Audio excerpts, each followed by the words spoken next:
I wasn't snooping. I swear I wasn't. He had left his phone unlocked on the kitchen counter. Screen lit, notifications glowing like small betrayals. And all I did was glance. One glance. That's all it took.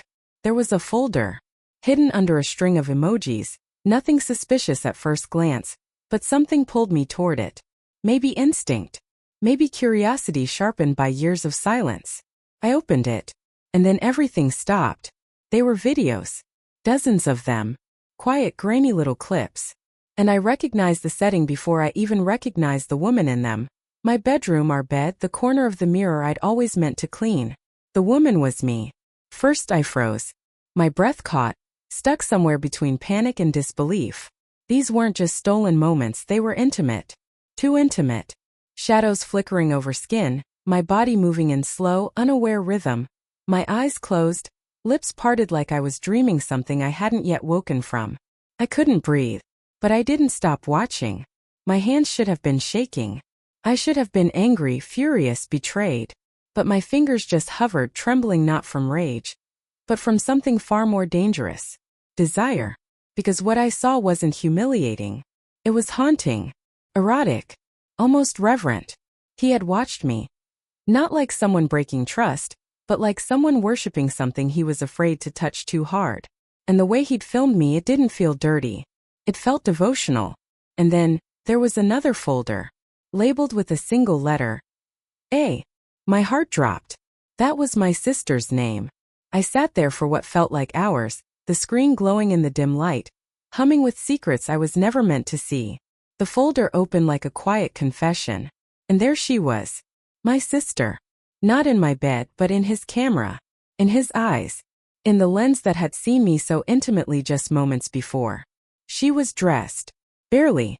Laughing in the way only she could, carefree, reckless, like every room belonged to her just because she was in it. The video was short. Just her walking toward the camera, biting her lip, teasing something unspoken. She wasn't looking at the lens. She was looking at him. I felt something tighten in my stomach. Not jealousy, not yet, but something more primal. Confusion tangled with heat. She looked good. Too good. And the worst part? He hadn't touched her. At least not in the video. It was just her moving slowly, playing with her hair, shifting her hips with lazy confidence, like she knew she was being watched, like she wanted to be. But there were no moans, no touching, just silence, breath, and the rustle of fabric slipping over skin. It wasn't porn. It was craving. And somehow I understood it. I should have closed the phone, thrown it, screamed, but I didn't. I watched every second like it was a mirror I didn't want to look away from. Because in that moment I realized something. He wasn't just watching us. He was imagining us both. I didn't sleep that night. I lay beside him in the dark, my body tense under the sheets, his back warm and familiar, too familiar, inches from mine. I could hear his breath, slow and steady, like nothing had changed. But everything had. He had seen parts of me I didn't even know I gave away. Moments I thought were private. Expressions I didn't know he remembered. And now, every glance I gave him came with a second thought. Every movement felt like it was being recorded, even if there was no camera. Even if it was just his memory. I should have hated it. But I didn't. Instead, I caught myself watching him. How his fingers brushed the counter in the morning. How his jaw flexed when he was lost in thought. I was seeing him through a new lens. The same way he'd been seeing me. Something had shifted. And then a few days later I did something I never thought I would. I put on the same robe I'd worn in one of the videos. Slipped it over bare skin. I didn't say anything. Just walked into the kitchen where he was pouring coffee, let the fabric fall slightly off my shoulder, and leaned across the counter a little more than necessary. He looked up and froze. Not with guilt. With heat. It was the way he stared, jaw tight, breath stuck in his throat. The way he tried not to look and failed. I didn't say a word. But in that moment we both knew. I'd seen what he'd seen. And part of me wanted to keep playing. He didn't ask how I knew. And I didn't tell him. We just moved around each other that morning like two people trying not to disturb a sleeping animal between us. Quiet, careful, but trembling with awareness. He watched me differently after that. His gaze lingered longer. His hands hesitated just an inch from mine.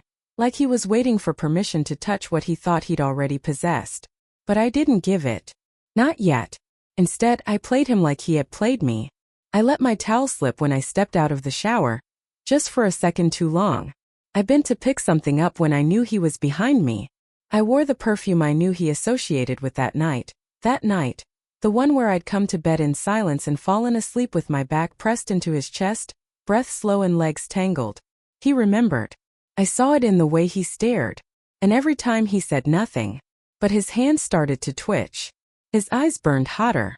His silence became heavier, like he was biting back something wild. That's when I found the new folder. This one was labeled with today's date. And the only video inside? It was of me in the kitchen. That same morning. He had recorded me again. Not naked. Not doing anything explicit. Just leaning over the counter, the robe slipping off my shoulder. His lens caught my bare skin, the curve of my back, the way my fingers played with the edge of my coffee cup like I was lost in thought. But I wasn't. I was thinking of him. And when I watched myself, really watched, I saw it too. I looked ready. That night, I didn't go to bed when he did. I waited. Let the silence settle in the apartment like a veil, heavy and expectant. The glow from the hallway light spilled softly across the floor as I stood by the mirror in the living room, the same one that had caught glimpses of me in his videos. I slipped out of my robe slowly, letting it fall to my waist, exposing only enough to feel the cool air kiss my skin. I stood sideways, half lit, half shadow, watching myself. Not posing. Not performing. Just being seen. I wasn't alone. He stepped into the doorway, quiet as breath. And still neither of us spoke. Our eyes met in the mirror. His gaze dark, searching, full of questions he didn't dare ask out loud. My lips parted slightly, but no words came. There was no need.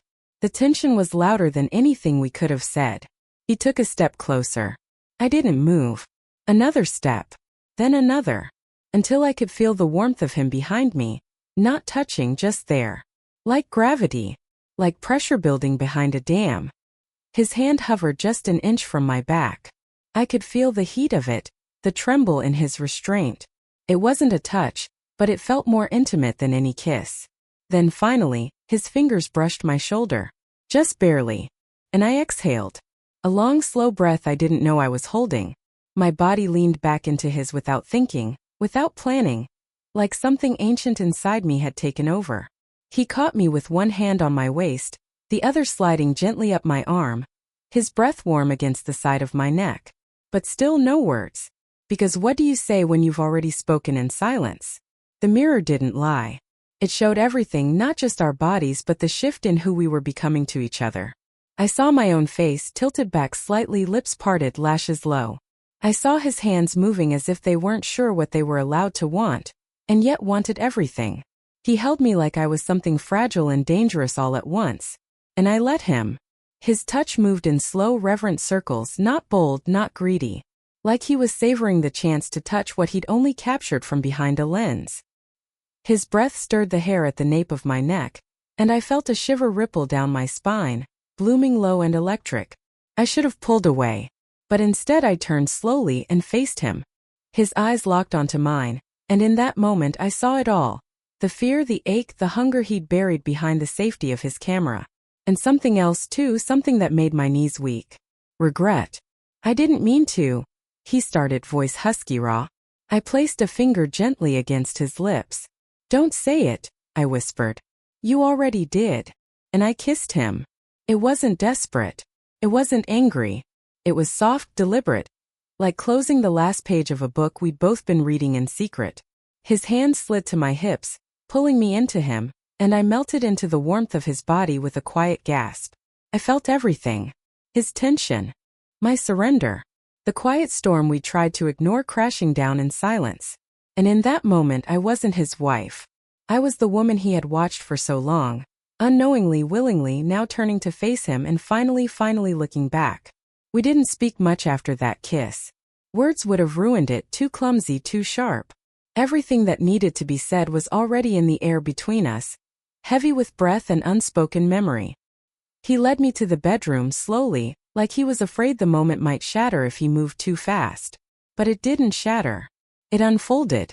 The bed felt different that night, not because it was new but because it was seen. I was seen.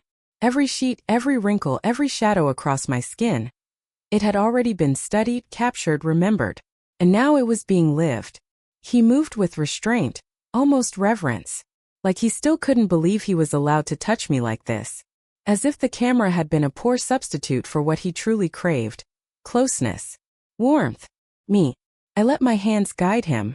I wanted him to feel what I had felt watching those videos, that dizzy, pulsing sense of surrender. That strange thrill of being desired not just for my body, but for the way I became in his gaze. And as his hands explored me now, I saw it in his eyes. The awe, the realization that the fantasy he'd filmed could never compare to the fire we were stepping into together. At one point I pulled back just enough to look at him. "Did you ever show her?" I asked softly. His eyes widened, pain flashing through them. "No," he said.